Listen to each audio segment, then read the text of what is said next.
All right.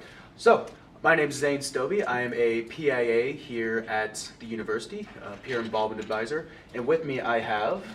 Dr. Wills Wickelmeyer. I'm the Director of the Career Opportunities and Employer Relations Office on campus.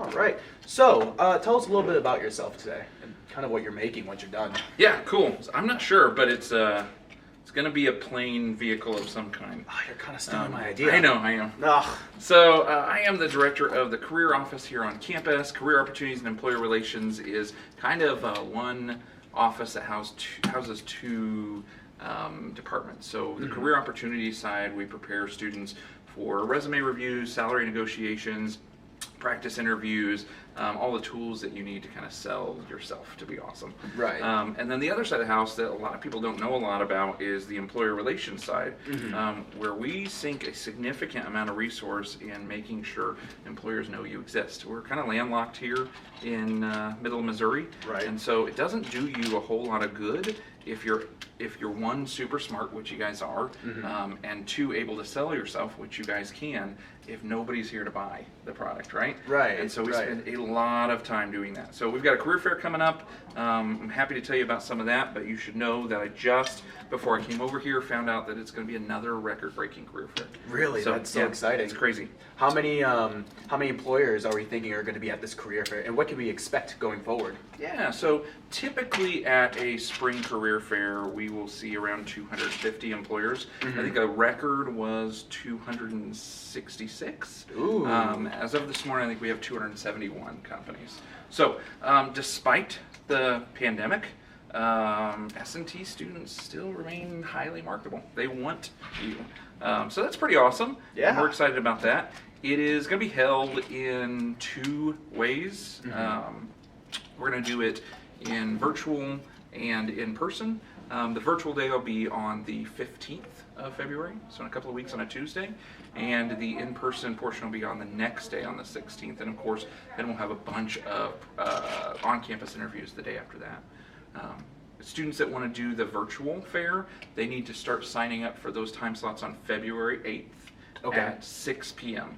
That's when that window will open, and I'll tell you that in the past couple of times we've done that, there have been, 5 to 10 minutes between when we opened, between when most companies were sold out of spots. Yeah. So it would behoove you to log on early and have a plan, for sure. Now, I have heard rumors, and correct me if I'm wrong, Yeah. that this year's juniors and seniors have an opportunity to kind of get in the door early, kind Yeah. of sell themselves before the underclassmen kind of come in. Do you have any details on that? Yeah, so I'm super glad you brought that up. So for years, S&T students have said, why can't seniors come in first? The freshmen are coming in and blocking everything for us, and we want to be able to have that opportunity.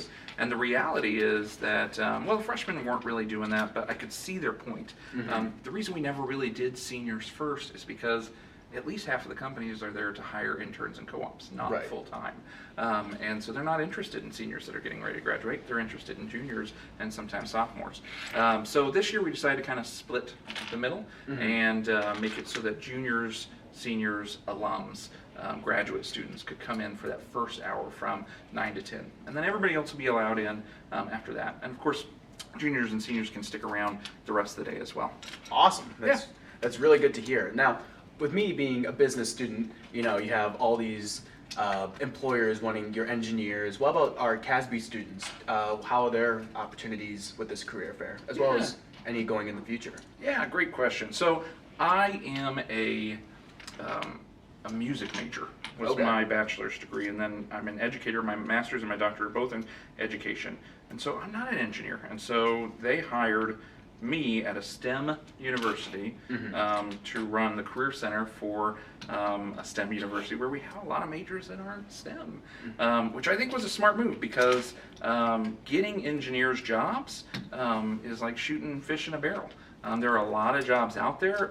It's a high-end demand in a lot of different industries. But it's a little bit harder. The job market is different when you're in education or a history major or language or philosophy. So I spent a lot of time trying to figure out how we can make sure that those students have the same access to employers that everybody else has, including business majors. The challenge there is everybody should know that the career fair is designed for companies who can afford to come to an institution to recruit, right? So they can afford to travel, put their folks up in hotels, fly in, do all that kind of stuff.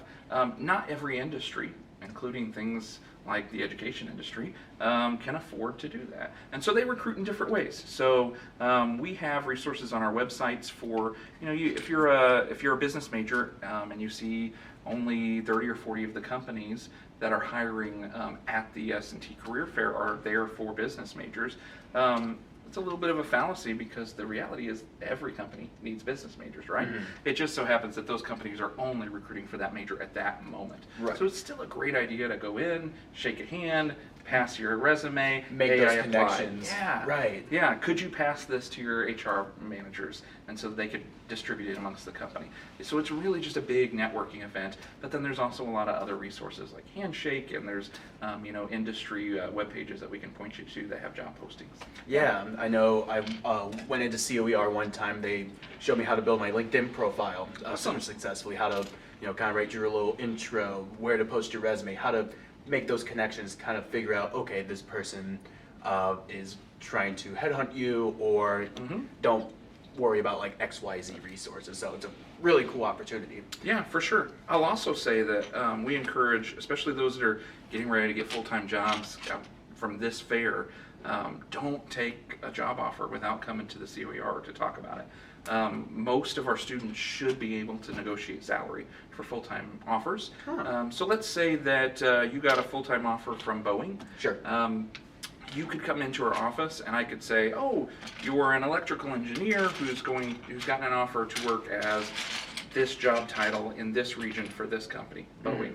And I can tell you from the last decade, is that a good offer? Because we have statistics on every student that's graduated that's reported. I can say that's a really great offer, or that's not a good offer. Whoa! Oh no! And we need to help you, figure out how to negotiate through that process, and what to ask for and what not to ask for, and all those things. And I will tell you the most recent stats for students who came to the Career Service office and spoke with an advisor over the course of a 30-year career stand to make about $150,000 more than a student that doesn't. Wow. And that's just last year's graduating class. So yeah, and that's it's worth significant it. over the course of 30 years going forward. Absolutely.